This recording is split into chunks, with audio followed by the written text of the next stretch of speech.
നമസ്കാരം, നേത്യസ്മാജിക്കിൻ്റെ പുതിയൊരു എപ്പിസോഡിലേക്ക് എൻ്റെ എല്ലാ കൂട്ടുകാർക്കും സ്വാഗതം. ഇന്ന് ഞാൻ വന്നിരിക്കുന്നത് നമുക്ക് വളരെ പെട്ടെന്ന് തയ്യാറാക്കാൻ പറ്റിയ നല്ലൊരു സ്നാക്കിൻ്റെ റെസിപ്പി ആയിട്ടാണ്. അപ്പോൾ വളരെ കുറച്ച് ഇൻഗ്രീഡിയൻസ് വെച്ച് വെറും 3 ചേരുവകൾ കൊണ്ട് ആവിയിലാണ് നമ്മളിത് തയ്യാറാക്കുന്നത്. അപ്പോൾ നല്ല ഹെൽത്തി ആയിട്ടുള്ളൊരു റെസിപ്പിയാണ്. അപ്പോൾ എല്ലാവരും ഇത് ട്രൈ ചെയ്ത് നോക്കിയിട്ട് നിങ്ങളുടെ ഫീഡ്ബാക്സ് ഒക്കെ അറിയിക്കുക. അപ്പോൾ എങ്ങനെയാണ് ഈ കിട്ടിലെ 4 മണി പലഹാരം തയ്യാറാക്കുന്നതെന്ന് നമുക്ക് നോക്കാം. അപ്പോൾ ഞാനിവിടെ ഒരു പാൻ എടുത്തിട്ടുണ്ട്. ഇതിലേക്ക് നമുക്ക് 1 കപ്പ് അരിപ്പൊടിയാണ് ചേർത്ത് കൊടുക്കാനുള്ളത്.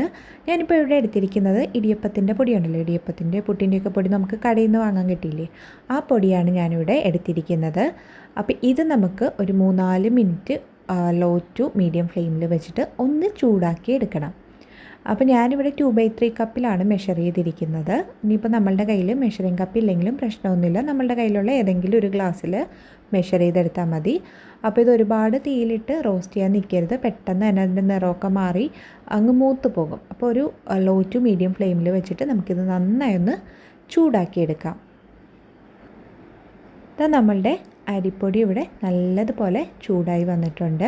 അപ്പോൾ നല്ലൊരു മണമൊക്കെ വരുന്നുണ്ട് കേട്ടോ അരിപ്പൊടിയുടെ. അപ്പോൾ ഈ ഒരു ടൈമിൽ നമുക്ക് ഇത് ഫ്ലെയിം ഓഫ് ചെയ്യാം, എന്നിട്ട് മറ്റൊരു ബൗളിലേക്ക് മാറ്റി കൊടുക്കാം. അപ്പോൾ ഞാനിവിടെ വേറൊരു ബൗളിലേക്ക് മാറ്റിയിട്ടുണ്ട്. ഇനി ഇതിലേക്ക് നമുക്ക് തേങ്ങാപ്പാലാണ് ചേർത്ത് കൊടുക്കാനുള്ളത്.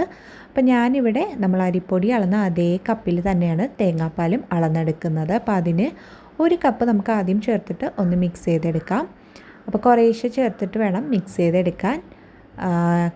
മാക്സിമം കട്ടകളൊന്നും ഇല്ലാതെ തന്നെ നമുക്കിത് നല്ലതുപോലൊരു സ്പൂൺ യൂസ് ചെയ്തിട്ട് ഒന്ന് മിക്സ് ചെയ്തെടുക്കാം കേട്ടോ.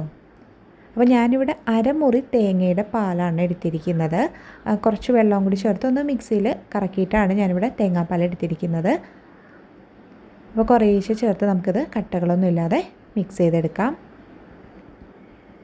അപ്പോൾ നമ്മൾ നന്നായിട്ട് മിക്സ് ചെയ്തെടുത്തിട്ടുണ്ട്. അപ്പോൾ ഞാൻ ആ കപ്പിന് 1.5 കപ്പാണ് തേങ്ങാപ്പാൽ ചേർത്ത് കൊടുത്തത്. അപ്പോൾ 1 കപ്പ് അരിപ്പൊടിക്ക് 1.5 കപ്പാണ് തേങ്ങാപ്പാൽ ഇവിടെ ചേർത്തിരിക്കുന്നത്. അപ്പോൾ കുറച്ച് തിക്ക് കൺസിസ്റ്റൻസിയിലാണ് നമുക്ക് കിട്ടിയിരിക്കുന്നത്. ഇനി ഇത് നമുക്കൊരു മിക്സിയുടെ ജാറിലേക്ക് മാറ്റി കൊടുക്കാം. അപ്പോൾ മിക്സിയുടെ വലിയ ജാറിലേക്ക് ഞാൻ നമ്മളുടെ ബാറ്റർ മാറ്റിയിട്ടുണ്ട്. ഇനി ഇതിലേക്ക് നമുക്ക് പഞ്ചസാരയാണ് ആഡ് ചെയ്ത് കൊടുക്കാനുള്ളത്. അപ്പോൾ നമുക്ക് വേണ്ടുന്ന മധുരത്തിനനുസരിച്ച് പഞ്ചസാര ആഡ് ചെയ്ത് കൊടുക്കുക. ഞാനിപ്പോൾ ഇവിടെ 4 ടേബിൾ സ്പൂൺ പഞ്ചസാരയാണ് അതേ ആഡ് ചെയ്യുന്നത്. പിന്നെ നമുക്ക് നോക്കിയിട്ട് വേണമെങ്കിൽ പിന്നെ ആഡ് ചെയ്യാം. പിന്നെ പഞ്ചസാര കൂടാതെ ഞാൻ ഇതിലേക്ക് 2 ഏലക്കായുടെ കുരു കൂടി ചേർത്ത് കൊടുക്കുന്നുണ്ട്. അപ്പോൾ അത് തികച്ചും ഓപ്ഷണലാണ് കേട്ടോ, ഒരു ഫ്ലേവറിന് വേണ്ടി ജസ്റ്റ് ആഡ് ചെയ്യുന്നു മാത്രം. അപ്പോൾ അതില്ലെങ്കിലും പ്രശ്നമില്ല.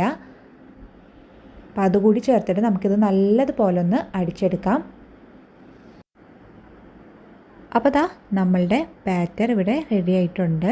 അപ്പോൾ ഞാനിതിൽ 2 ടേബിൾ സ്പൂൺ പഞ്ചസാര കൂടി ആഡ് ചെയ്ത് കൊടുത്തിട്ടുണ്ടായിരുന്നു. അപ്പോൾ ഈ ഒരു കൺസിസ്റ്റൻസിയിൽ, നല്ല ലൂസ് കൺസിസ്റ്റൻസിയിൽ വേണം നമുക്ക് ബാറ്റർ കിട്ടാൻ. അപ്പോൾ അതിനാവശ്യമുണ്ടെങ്കിൽ കുറച്ചുകൂടി തേങ്ങാപ്പാൽ ആഡ് ചെയ്ത് കൊടുക്കാം. അതല്ലെങ്കിൽ 1-2 ടേബിൾ സ്പൂൺ വെള്ളം കൂടി ആഡ് ചെയ്തിട്ട് ഒന്ന് അടിച്ചെടുത്താൽ മതി. അപ്പോൾ നമ്മളുടെ ബാറ്റർ ഇവിടെ റെഡി ആയിട്ടുണ്ട്.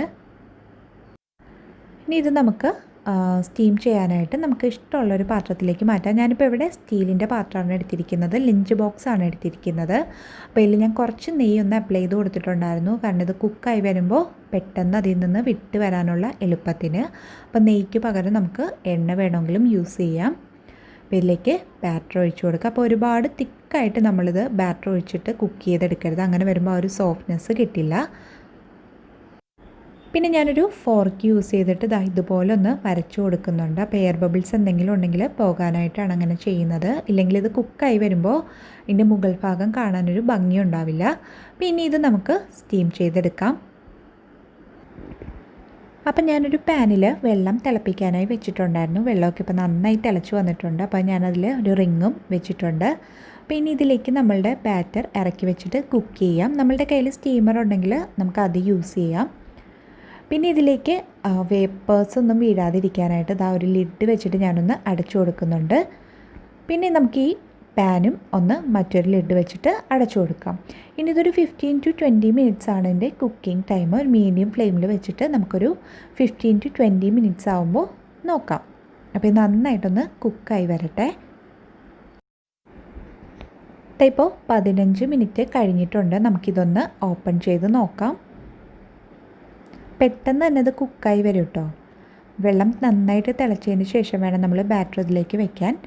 അപ്പോൾ പെട്ടെന്ന് തന്നെ ഇതായി കിട്ടും. അപ്പോൾ ഇത് കുക്കായോ എന്നറിയാൻ നമുക്കൊരു ഫോർക്കോ അല്ലെങ്കിൽ ഒരു ടൂത്ത് പിക്കോ വെച്ചിട്ട് ഒന്ന് കുത്തി നോക്കാം. അപ്പോൾ നല്ല ക്ലീനായിട്ട് വന്നിട്ടുണ്ട്. നമ്മളുടെ സ്നാക്ക് ഇവിടെ റെഡി ആയിട്ടുണ്ട്. അപ്പോൾ ഇനി ഇതൊന്ന് തണുത്തതിന് ശേഷം നമുക്കിത് ഡിമോൾഡ് ചെയ്തെടുക്കാം. അപ്പോൾ ദാ നമ്മളുടെ പലഹാരമൊക്കെ ഇപ്പോൾ ഒന്ന് തണുത്ത് വന്നിട്ടുണ്ട്. സൈഡൊക്കെ ദാ ഇതുപോലെ ഒന്ന് ആക്കി കൊടുക്കാം നമുക്ക്, പെട്ടെന്ന് തന്നെ ഇത് ഡിമോൾഡായി കിട്ടാൻ. ഇനി ഇത് നമുക്ക് മറ്റൊരു പാത്രത്തിലേക്ക് മാറ്റാം. അപ്പോൾ ദാ നമ്മളുടെ സ്നാക്ക് ഇവിടെ റെഡി ആയിട്ടുണ്ട്. പെട്ടെന്ന് തന്നെ ഇത് ഡിമോൾഡായി കിട്ടിയിട്ടുണ്ട്. പാത്രത്തിലൊന്നും ഒട്ടും തന്നെ ഒട്ടിപ്പിടിച്ചിട്ടില്ല കേട്ടോ. പെട്ടെന്ന് തന്നെ ഇത് ഡിമോൾഡായി വന്നിട്ടുണ്ട്. അപ്പോൾ വളരെ പെട്ടെന്ന് തയ്യാറാക്കാൻ പറ്റിയ നല്ലൊരു സ്നാക്കിൻ്റെ റെസിപ്പിയാണ്. പിന്നെ ഇത് നമ്മൾ കുട്ടികൾക്കാണ് തയ്യാറാക്കുന്നതെങ്കിൽ കുറച്ച് നെയ്യോ അല്ലെങ്കിൽ ബട്ടറോ ഒക്കെ ആഡ് ചെയ്ത് കൊടുക്കാം. അപ്പോൾ ഇത് ഞാനൊന്ന് കട്ട് ചെയ്ത് കാണിച്ചു തരാം. അപ്പോൾ വളരെ ഈസി ആയിട്ട് തയ്യാറാക്കാൻ പറ്റിയ നല്ലൊരു റെസിപ്പിയാണ്. എല്ലാവരും ട്രൈ ചെയ്ത് നോക്കുക. എന്നിട്ട് നിങ്ങളുടെ ഫീഡ്ബാക്സ് ഒക്കെ അറിയിക്കുക. ഒപ്പം ഈ വീഡിയോ ഇഷ്ടമായാൽ ലൈക്ക് ചെയ്യാനും അതുപോലെ തന്നെ നിങ്ങളുടെ ഫ്രണ്ട്സിനും റിലേറ്റീവ്സിനും ഒക്കെ ഒന്ന് ഷെയർ ചെയ്ത് കൊടുക്കാനും മറക്കരുത്. കൂട്ടത്തിൽ എൻ്റെ ചാനൽ ആദ്യമായിട്ട് കാണുന്ന കൂട്ടുകാരുണ്ടെങ്കിൽ ആ സബ്സ്ക്രൈബ് ബട്ടൺ കൂടി ഒന്ന് ക്ലിക്ക് ചെയ്ത് കൊടുക്കുക. സബ്സ്ക്രൈബ് ബട്ടൺ ക്ലിക്ക് ചെയ്യുമ്പോൾ തൊട്ടടുത്തൊരു കുഞ്ഞ് ബെല്ലൈക്കൺ വരും. അതുകൂടി ഒന്ന് ക്ലിക്ക് ചെയ്ത് ഓൾ എന്ന ഓപ്ഷനും സെലക്ട് ചെയ്താൽ മാത്രമേ ഞാനിടുന്ന വീഡിയോസിൻ്റെ ഒക്കെ നോട്ടിഫിക്കേഷൻ നിങ്ങൾക്ക് ലഭിക്കുള്ളൂ. അപ്പോൾ ഇതുപോലുള്ള നല്ല നല്ല ടേസ്റ്റിയും ഹെൽത്തിയുമായിട്ടുള്ള റെസിപ്പീസുമായി നമുക്ക് വീണ്ടും കാണാം. അതുവരെ thank you, bye, thanks for watching.